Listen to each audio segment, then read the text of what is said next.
I started analyzing this thing.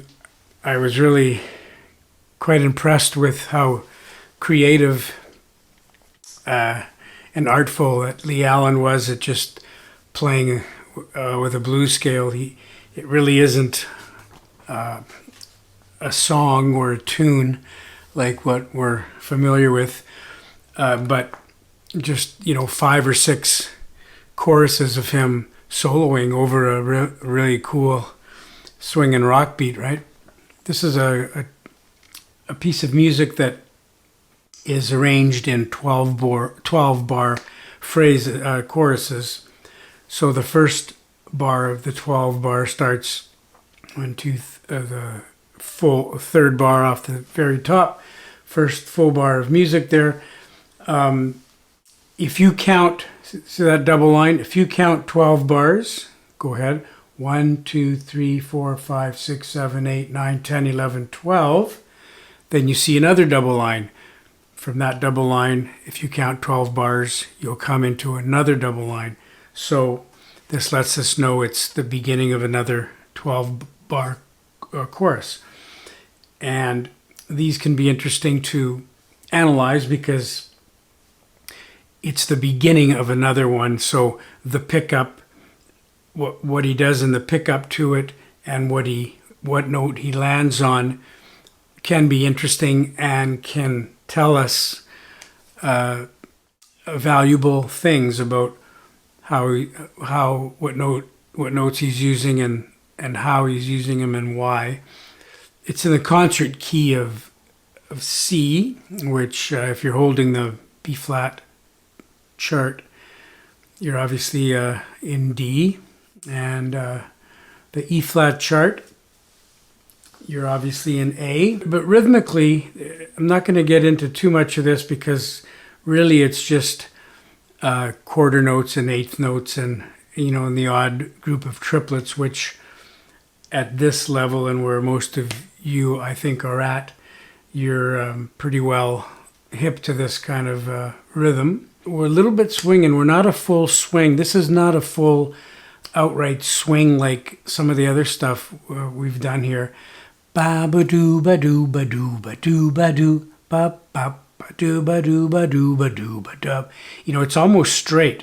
The thing about this tune is if you listen to the backing track, which you should maybe study it a bit, listen to the instruments. This was early rock and roll, and the reason they called this music rock and roll in the beginning is because some instruments were actually rocking, like bop, bop, bop, bop, bop, bop, bop, bop, had that steady 8th beat feel, bop, bop, bop, bop, bop, bop, bop. And some instruments had the swing, doom, da, doom, da, doom, da, doom, da, doom, da, doom, da, doom, da. And so they're doing this together. If you listen to this backing track, you'll hear that the drums are swinging a bit, and the guitar is playing a straight 8th.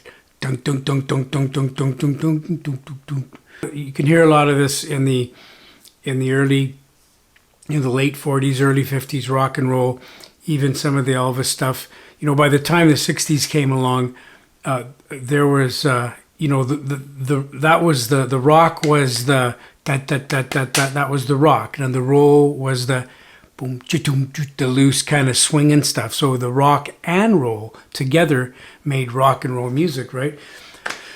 By the time the 60s came along, people were rocking, but they weren't rolling anymore. The name stayed, but the way the music was approached kind of changed. So the original feel of that rock and roll, the rock steady with the swing over top of it, that was the real cool thing, and that's what's happening in this tune. So when you're reading eighth notes, it's not boom da doom da doom da doom because some of the band is rocking. So ba doo ba doo ba doo ba doo ba ba ba ba da ba ba da ba ba da ba ba ba ba. Semi in between a swing and a steady eighth. Let's look at the scale he's using here. There's the 1, the 2, the minor 3, the sharp 3, the 4, the sharp 4 or flat 5, same thing, the 5, the 6, and the flat 7. The thing here is to get, 2 or 3 solid ideas that are going to help you in your improvisational studies, right? So the way that I do it is I kind of just listen to the song and I find a lick or two that really get my attention that I think are a cool lick. And that's why it gets my attention, because in my head it sounds like a cool lick. And so I zero in on that lick and I learn it, And so this has a ton of licks here for you. Even if you get 2 or 3 that you can call your own by stealing them off him, which is fine. You call them your own, and over the days and weeks and months that you practice it, you'll add your own twist to it, believe me.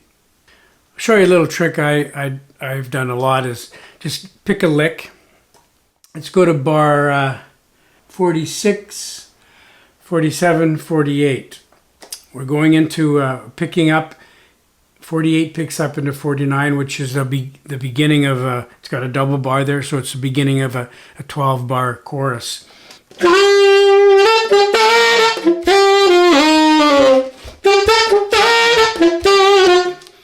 It's a cool lick, and it makes total sense if you look at the notes. Starts on the 5 of the scale.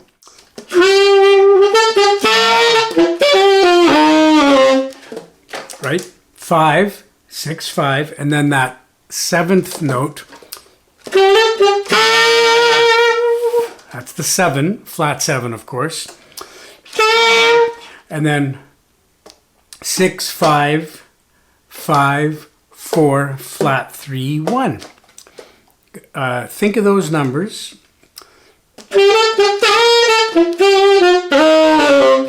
I should be able to do that lick even though I was in another key, because we practice it in all keys, or at least you should practice it in several keys. Learn the lick first.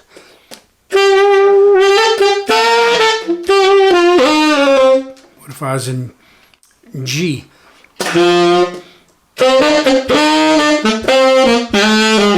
If I was in C, starting on the 5th of the C scale, I know all my scales, including the chordal tones, and if you do, you must start to transpose simple little licks like that into many other keys. If you don't, then this is why people like me say, it's super, super important to learn your scales really, really well, along with their chordal tones, scales and chords, right?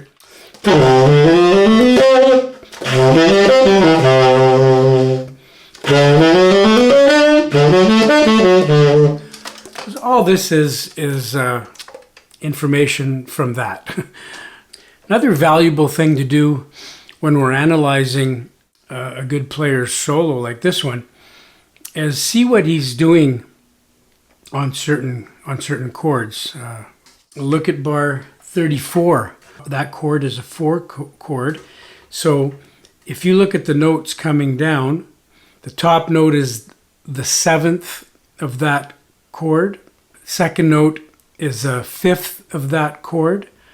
The 3rd note is the 3rd of that chord. The 4th note is not part of that chord, but it's part of the next chord coming up, and he stays on it, and then voila, he's on the 5th note of the 1 chord there. He's focusing on the chordal notes of the 4 chord.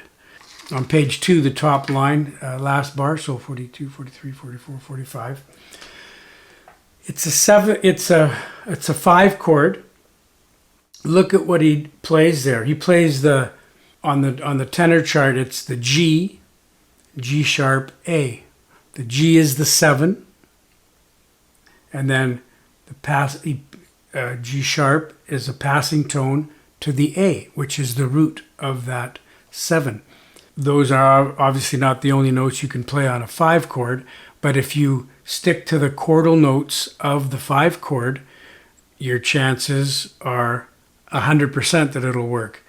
And then the trick is to what to do from that note. And the way we learn is to study other people's work. And that's what we're doing here, and I hope that helps.